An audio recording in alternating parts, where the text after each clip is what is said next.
Hi. So I think in my last video I said something about not wanting to go too long without posting a video, and that I would try. I did try. I didn't succeed. Long story short,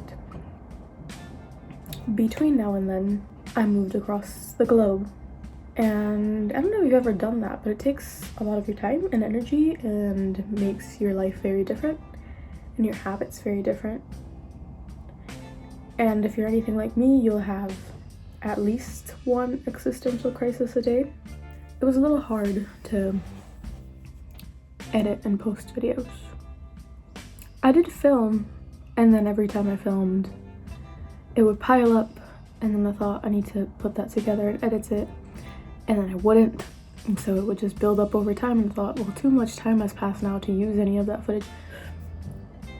I'm sure you've heard YouTubers and people and creators and all of that give you that spiel before.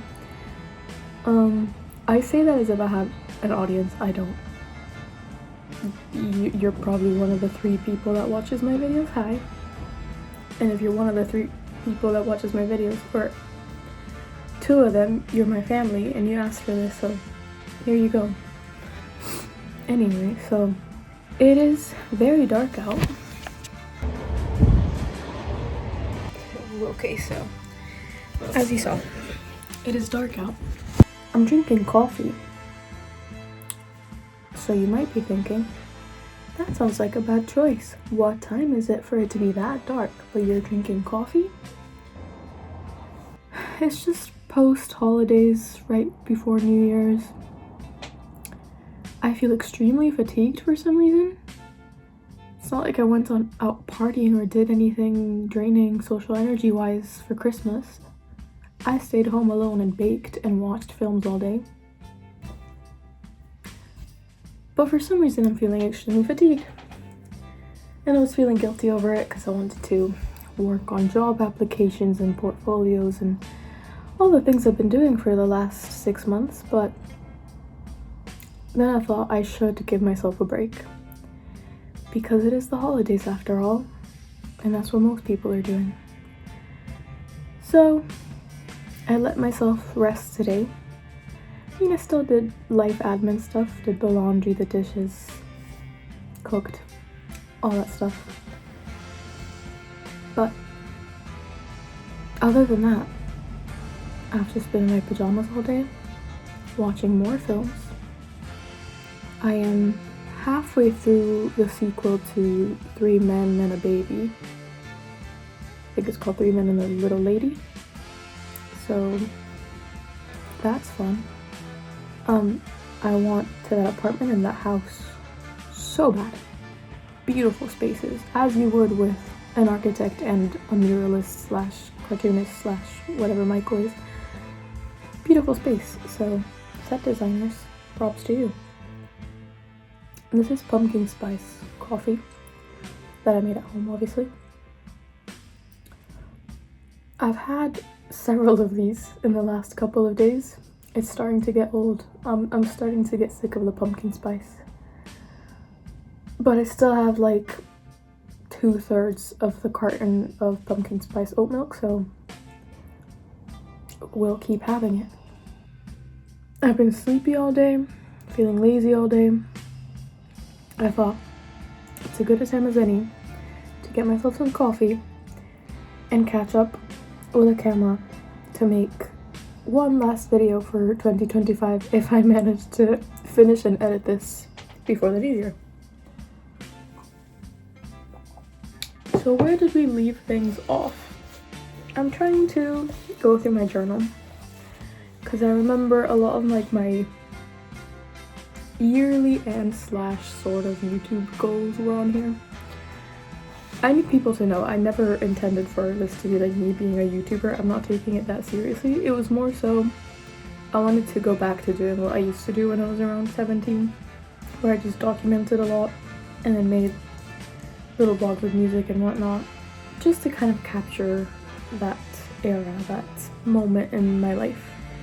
And then watching them years later, I'm very glad that I did that because it really transports me back to that and my mindset at the time, the music I liked, the routine I had, and things that, I don't know, maybe I would have forgotten or not remembered as correctly if it weren't for those videos. So I like doing this as a way to transport myself back to who I was in those times.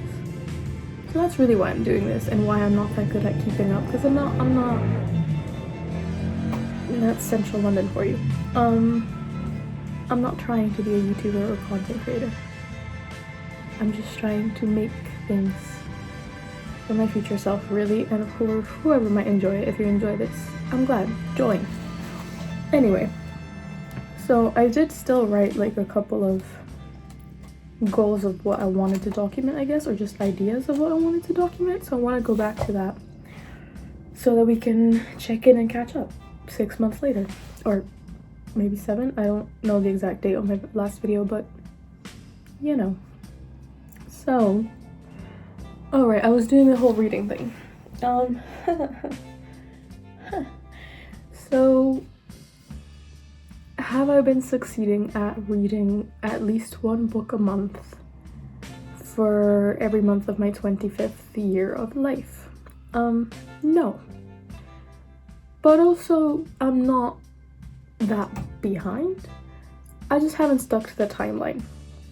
There's been months where I haven't finished a book whatsoever, but I've made a lot of little bits of progress with my tandem reading, so I think I have to count again, but I think I'm technically on track, if we count it that way.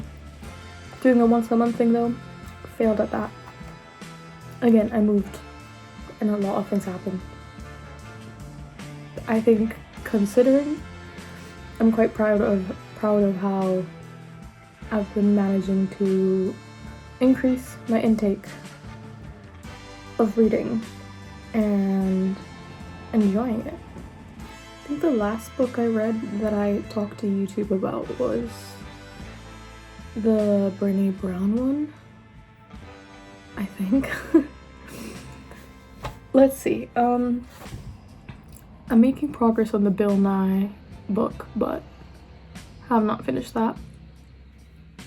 The one I'm almost done with, that'll probably be my next book. I was gonna say my December book, but there's 3 days left. The next book I finished is Just Kids by Patti Smith, which, as an artist, I feel every artist needs to read that, and it just makes you feel so understood as an artist and how you see and process the world. I love it. I love Patti Smith's way of writing. It's very, very visually rich and just good. My little Christmas gift to myself was a School of Life book that I'm using as a tripod right now, so there's that. But I've been really enjoying the School of Life stuff, and pretty much everything they make, every post they make, every book they make, all the emails I get from them, I actually stop and read. I'm just very much a fan of their content and how I feel after consuming it. It's very grounding and all about the human experience, which, as we know, I am obsessed with. Oh well, I bought these books, but I haven't started them yet, or haven't made much progress on them yet. But I bought Hitchhiker's Guide to the Galaxy, which I read when I was a teen, but I feel like it would hit a lot harder now. So I bought it and I'm rereading it. And then, I don't have my glasses and I can't remember the title, but I know it's an Anais Nin, if that's how you pronounce her name. It's one of her novels. I've basically just come across a lot of excerpts and poems by her, and I've always really liked everything I've seen by her. So I figured I should give one of her novels a try. I'm excited about that. And then, oh, this one I didn't buy. It was in a donation bin for like anyone to take. And it's called A Theology of Liberation. So, theology about Jesus, essentially. Which, if you know me, you know I love getting into religion and the philosophies of it and how it affects people and why we believe what we believe. And just all the narrative stories of religion. I'm not a fan of religion as a structure and power and the fucked up shit they do. But I do like theology. I think it's very fun, very interesting, lots to learn from there. So I just thought free book sounds up my alley. I picked it up. Haven't started it at all yet, so who knows, might be crap. No clue. Anyway, now I think I mentioned this in one of the last videos, and I thought about making a completely separate video about this, but it was like 25 new things that I was going to try at 25, but there's also so many of them that I didn't want to share on the internet, that was just for me. But just because I mentioned it, I believe, I wanted to say that I think I've made really good progress on that list. Out of 25 things, let's see, let me count and pause. I actually have more of these to cross out. How exciting. Stopped recording. Okay, the whole jack of all trades quote. Hi, so future me editing this, it stopped recording, but I can't remember at which point. But there seems to be a gap missing. At some point, I don't know, I can't remember how I got from point A to point B, but I started talking about how essentially I've been having a lot of existential dread and thinking mainly about the themes of where my industry is at and career and finances and all of that. And then I was thinking about purpose and just kind of how I feel and everything that I've been doing, because I've been taking a lot of courses and trying to supplement skills and things that I felt like I lacked, and also just interested in learning and trying to develop myself as an artist, as a designer, as a creative, of someone who wants to work in the film industry. And then I was talking specifically about the film industry and how it's just at a rough place, and that's added a lot to the existentialism. Oh right, jack of all trades, that's how I realized there was a gap missing. I'm like, I just jump into jack of all trades and don't explain why. The why is because I've been thinking a lot about the quote, and I'll insert it somewhere, but I've just been navigating kind of imposter syndrome and the uncertainties of the film industry and where it's at, and how you kind of navigate into trying to spread into other industries. But yeah, the quote kind of sparked something in me, and I think that kind of bridges the gap so you can hear me talk about it more now. A big issue for film people that are trying to transition into other industries or other work, it's like so much of what you do in film is so niche to film, but at the same time you have to wear so many hats and know about so many things, so it's like you truly have a lot of skills and knowledge about so many different things, but not enough to where if you were to apply to any of those specialized industries of these subjects, they think you're hireable versus someone who has specialized in it and focused on that. So it's very tricky, and I wouldn't say it made me regret choosing film or focusing on film, because I do love it and I do think it's one of the best crafts in the world, and I just want to continue to be a part of it and contribute to it in any way that I can, and I really don't want this art form to die. Like, go to cinemas, go support independent films, go, don't let this die. Don't let greed and corporate greed and streaming kill it, because I like streaming too, but just don't let it die, is my point. So yeah, I don't regret it, but I also have my gripes with how choosing it makes it a lot harder to then also want to do other things. And I think just in general, every job market right now is just so shit, and it's despairing. I am so tired of filling out applications for things that I know I'm not completely qualified, but I know if they gave me the chance I'd be great at. It's just hard. So yeah, that's just been a big theme for this year and continues to be. But I think throughout that process, I've also learned so much about what I want and don't want, and how I want to operate, not from a place of fear or desperation or need or lack, but really I want to move through my life in a purposeful, intentional way, and I want it to come from love and creativity and a love for art. Because I just think I embody those things, I am those things, and it makes sense that that's kind of my purpose. That's what I want to do with my life for the most part. So I just want to find a way to do that. Find a space to do that, really, where it helps me sustain myself and it helps me help others through that. So we're looking for that. But the psychology of doing that and building that intentionality has been interesting and has been a fun thing to try and build, and to try to abstain from any scarcity mindsets. And yeah, it's just been a journey. If you know me and you want to talk more about this at length, please, like, this runs in my mind for hours on end every single day, so let's talk about it. But I think that's enough for a little catch-up YouTube video. Ooh, health. That's another bit that I've shared a little bit about on here that I could give you an update on. I now have a CGM again, so that's been helping a lot, because I didn't realize that my numbers were starting to get really high again. I went from having the lowest A1C I had ever had to then going back to the worst numbers. And I could share these specific numbers, but I don't want to open that up to the world's interpretation. I'm going to keep that to myself. But now that I have a CGM, I've gotten it back down. I'm probably the most in range that I have ever been, and that's amazing. But that has also come along with moving and every other possible factor that could be a factor. That has also come with another set of changes and hormonal stuff and weight gain, and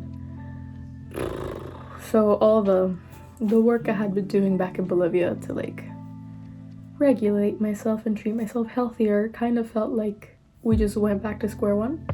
Not because I stopped doing those things, just because they changed in the ways that they had to in order to live here and do this.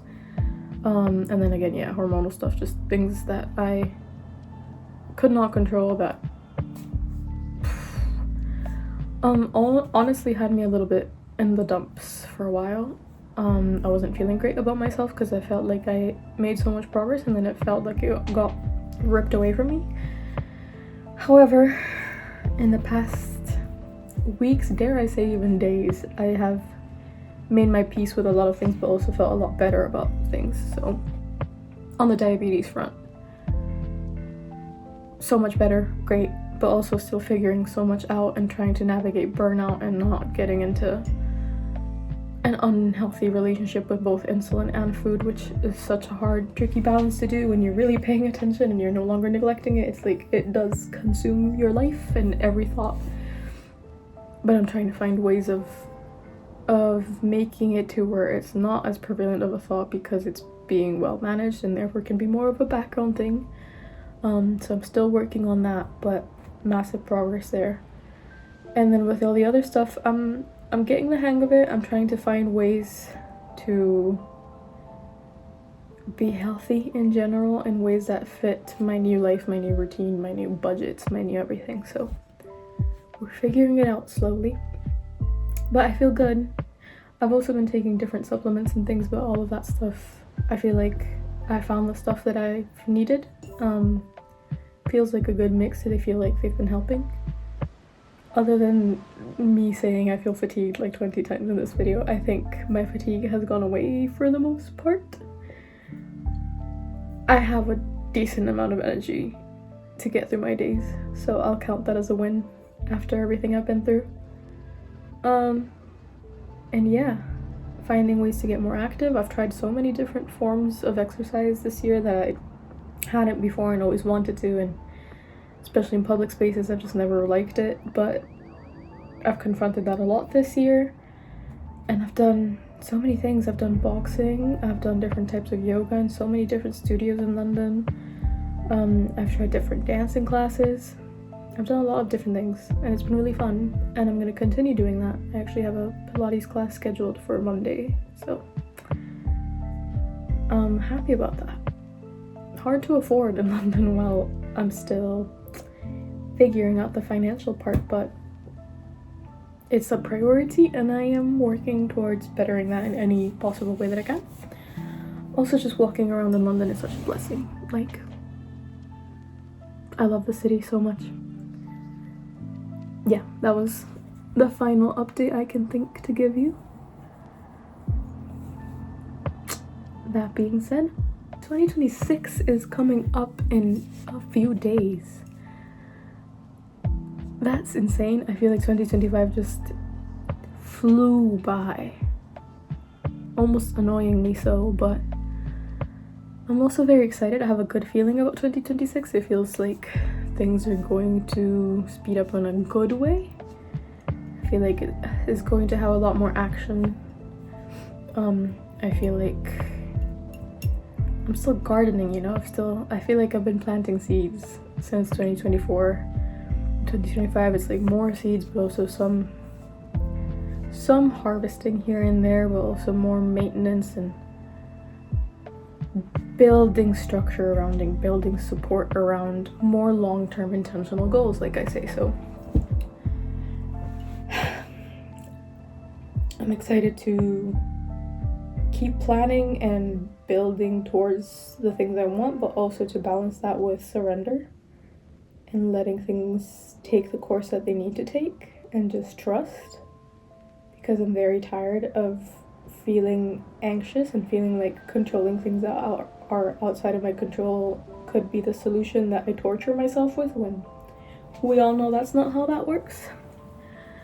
So I'm happy to start behaving in a way where I let that go and focus on what I can focus on and do, and work with the things that will work with me, but let go of the things that just need to take their course, you know? So yeah, I am looking forward to 2026, to turning 26, and to seeing what life has in store for me then. This year has been incredible. And I am beyond grateful for the opportunities that have come about, the people I've met, the people that have stood by me. I just want to make things, and I want to make things, and that includes art, that includes connections, that includes... This was my little end of the year reflection. Wanted to not leave YouTube completely hanging and just reflect as I do every day of my life. God, I love reflecting. But yeah, so excited for what's coming, happy about what is, grateful for what has been, is, and will be. Happy holidays. Hope you had a lovely 2025, and I hope you have an even better 2026. Cheers.